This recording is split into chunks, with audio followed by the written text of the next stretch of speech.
Correctly using a McDonald's gift card on Doordash is very easy to do. Today I'm gonna show you how to do it. Ensure your McDonald's gift card has a sufficient balance. You can usually check the balance on the McDonald's website or by calling the provided customer service number.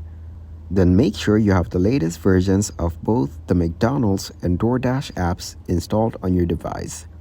Now, launch the Doordash application and log in to your account.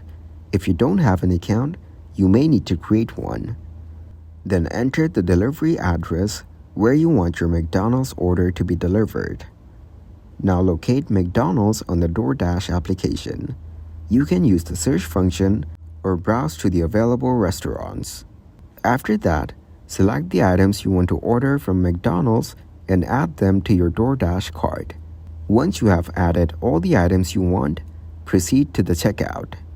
In the payment section, look for an option to add a gift card or promo code. Now enter the McDonald's gift card information, including the card number and PIN if required.